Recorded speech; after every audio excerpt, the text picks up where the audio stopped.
শুধু দর্শক মণ্ডলী, আমরা সারা বাংলাদেশে কিছু বিশেষ ব্যক্তিদের সাক্ষাৎ গ্রহণ করে যাচ্ছি। বিশেষ করে যারা রাজনীতি অঙ্গনে বিশেষ ভূমিকা রেখে চলেছেন দীর্ঘদিন ধরে।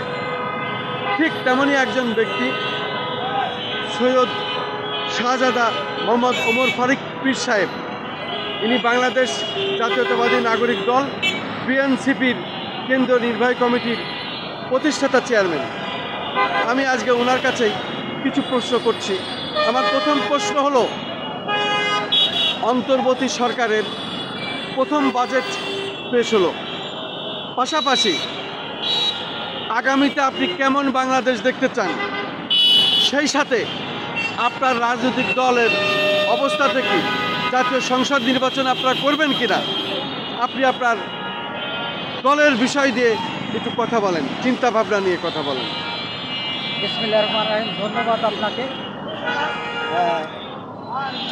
তারা নিয়োগ বিডি.কমের সম্পাদক ও প্রকাশক জনাব খন্দকার মাসুকুজ্জামান সাহেব, আপনি একজন সিনিয়র সাংবাদিক।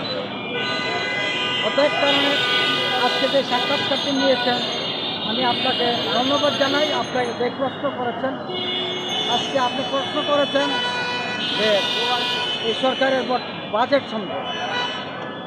অন্তর্বর্তী সরকার যে বাজেট করেছে, আপনারা জানেন যে অনেকে অনেক ধরনের কথা বলছে, ভঙ্গুর বাজেট, এই বাজেট, এই বাজেট। আমি বলবো এই ভঙ্গুর টঙ্গুর সমস্ত কিছু এটাকে আমি স্বাগত জানাই। এই বাজেটকে বাংলাদেশ জাতীয়তাবাদী নাগরিক দল বিএনসিপির পক্ষ থেকে আমি স্বাগত জানাই এই বাজেটকে।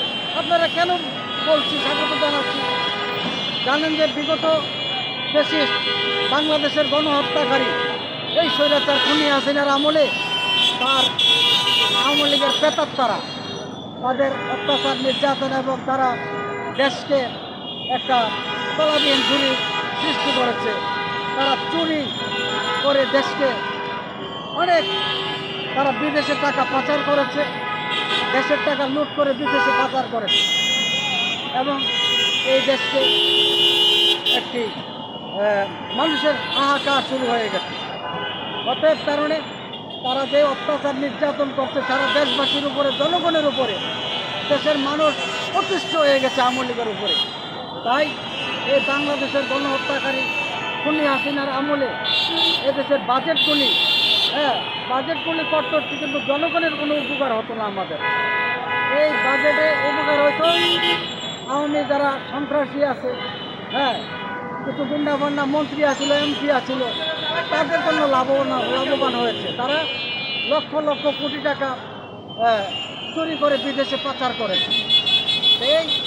এই একটা মুহূর্তে বর্তমান এই অন্তর্বর্তী সরকারের আমলে এই ছাত্র জনতার আন্দোলনে এই খুনি হাসিনার পতন হওয়াতে আজকে দেশের মানুষ একটা নিঃশ্বাস পালাচ্ছে, শান্তি শৃঙ্খলা এসেছে। এই মুহূর্তে যে নোবেল বিজয়ী, বিশ্বের মধ্যে একটা নোবেল বিজয়ী, শান্তিতে নোবেল বিজয়ী প্রফেসর ডক্টর ইউনূস সাহেবের নেতৃত্বে অন্তর্বর্তী সরকার গঠন হয়েছে। এই জন্য ওনারা যে একটা সুন্দর বাজেট করতে পেরেছে এই মুহূর্তে, আমি সেই জন্য বাংলাদেশের দেশবাসীর পক্ষ থেকে, আমি আমার বিএনসিপির পক্ষ থেকে আমি আন্তরিক অভিনন্দন এবং শুভেচ্ছা জানাচ্ছি এই অন্তর্বর্তী সরকার। আমি পাশাপাশি বলবো যে আজকে যে দেশের অবস্থা, আমি ডক্টর ইউনূস সাহেবকে আরেকটি কথা বলবো যে গণহত্যাকারী স্বৈর শাসক খুনি হাসিনার আমলে লক্ষ জনতা শাহাদাত বরণ করেছিল। আজকে তাদের রক্ত, আজকে খুনি হাসিনার বিচার চায়, ফাঁসি চায়। তাকে ফাঁসি না দিলে দেশের মানুষ শান্তি পাবে না। আমাদের একটাই আশা ভরসা, বাংলাদেশের জনগণের খুনি হাসিনাকে ফাঁসি দিতে হবে এবং তার দোষর যে আওয়ামী লীগগুলি আছে, চোরগুলি আছে, মন্ত্রী পরিষদের যে চোরগুলি আছে, এবং এমপিরা আছে, এই চোরগুলিকে আমার মনে হয় যদি তাদেরকে ফাঁসি দেওয়া হয় তাহলে দেশ সুন্দরভাবে চলবে। এবং আপনারা জানেন যে আন্তর্জাতিক ট্রাইব্যুনাল করেছে এই চোরগুলির বিচার করার জন্য। আজকে তারা যে ট্রাইব্যুনাল অপরাধ করেছে, দেশের টাকা চুরি করে এবং মানুষকে ছাত্র জনতাকে হত্যা করেছে, এদেশের মানুষ লক্ষ জনতাকে শাহাদাত করেছে, শাহাদাত বরণ করতে হয়েছে তাদের কারণে। এই চোরগুলির জন্য আজকে মানবতা বিরোধী ট্রাইব্যুনাল করেছে। এই ট্রাইব্যুনালের মাধ্যমে আমি বলবো, আজকে যাদেরকে গ্রেপ্তার করেছে, কারাগারে রাখছে, যেসব এমপি মন্ত্রীদেরকে জামাই আদরে রাখা হয়েছে, এই জামাই আদরে না রেখে তাদেরকে অনতিবিলম্বে ফাঁসির ব্যবস্থা করুন। দেশকে বাঁচান, এই চোরগুলিকে হত্যা করতেই হবে, তাদের ফাঁসি দিতে হবে, না হয় দেশবাসী এই উপদেষ্টাদেরকে ক্ষমা করবেন। আমি আরেকটি কথা বলবো যে এই ঢাকা দক্ষিণ সিটি কর্পোরেশনের মেয়র ইশরাক হোসেনকে, উনি যেহেতু জনগণের ভোটে নির্বাচিত হয়েছিল, দেওয়া হয়েছিল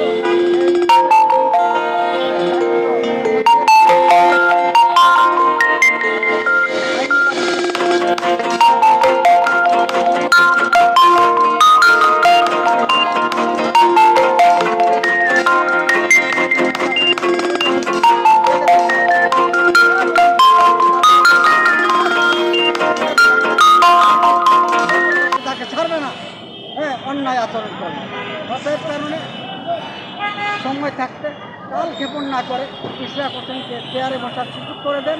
ইশরাক হোসেন জনতার মেয়র আছে, ভবিষ্যতেও থাকবে।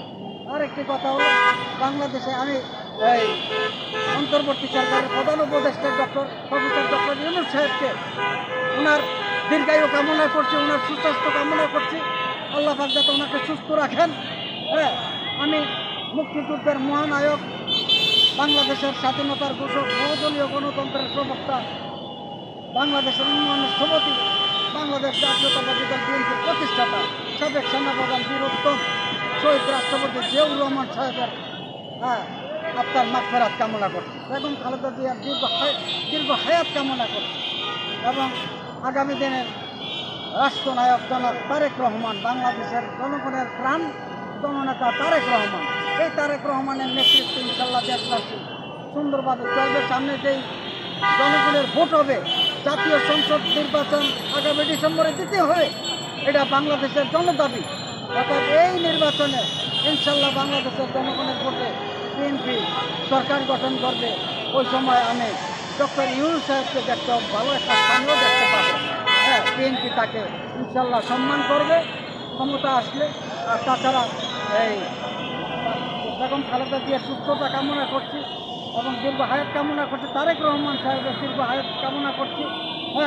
তারেক রহমান সাহেবের মধ্যে আমরা তাদের প্রতিচ্ছবি, জিয়াউর রহমান সাহেবের প্রতিচ্ছবি দেখতে পাচ্ছি এবং এই তারেক রহমান সাহেবকে আল্লাহ পাক যাতে দীর্ঘ হায়াত দান করেন, উনি যাতে বাংলাদেশের নেতৃত্ব সামনে দিতে পারে, আল্লাহর কাছে আমরা প্রাণ ভরে দোয়া করছি। এই দেশ ওলি আল্লাহ রুহানির ফায়েজুল বিলায়, নবী করিম সাল্লাল্লাহু আলাইহি ওয়াসাল্লামের রুহানির ফায়েজুল বিলায়, নবী করিম সাল্লাল্লাহু আলাইহি ওয়াসাল্লামের সাহাবীদের রুহানির ফায়েজুল বিলায় ইনশাআল্লাহ তারেক রহমান আগামীতে রাষ্ট্রের নেতৃত্ব দিবে, এই আহ্বানটুকু আমি রাখছি এবং দেশবাসীকে আমি পবিত্র ঈদুল আজহার শুভেচ্ছা এবং ঈদ মুবারক জানিয়ে আমি বাংলাদেশ জাতীয়তাবাদী নাগরিক দল বিএনসিপির চেয়ারম্যান হিসাবে, সভাপতি হিসাবে, কেন্দ্রীয় কমিটি আমি সবাইকে ধন্যবাদ জানাই এবং আজকের যে তারা নিউজ বিডি.com আপনাকে ধন্যবাদ জানাই।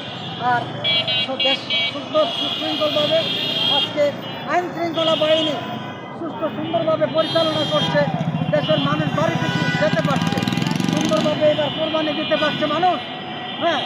অতএব কারণে এই প্রত্যেকে আমি বলবো, মুসলমান জাতি আপনারা প্রত্যেকে 5 ওয়াক্ত নামাজ পড়বেন, সকালবেলা কোরআন তেলাওয়াত করবেন এবং মা বাবার দোয়া নেবেন, মা বাবার দিকে সুদৃষ্টি রাখবেন, এই প্রত্যাশা আপনাদের সবার নিকট রাখছি। আমি শাহজাদা সৈয়দ মোহাম্মদ ওমর ফারুক চাই আপনাদের দেশবাসী সবাইকে ধন্যবাদ। আলহামদুলিল্লাহ। আমাদের চ্যানেলগুলির পক্ষ থেকে আপনাকে অনেক অনেক ধন্যবাদ। ঈদ মুবারক, ঈদ মুবারক, ঈদ মুবারক। আপনাকেও খন্দকার মাসুদুজ্জামান, আপনি একজন সিনিয়র সাংবাদিক হিসাবে এবং তারা নিউজ.com-এর সম্পাদক প্রকাশক হিসাবে আপনার কর্মকর্তা কর্মচারীদেরকেও আপনাকে সহ আপনার দীর্ঘায়ু সর্বাঙ্গীন বংশ উজ্জ্বল কামনা করছি। আল্লাহ হাফেজ।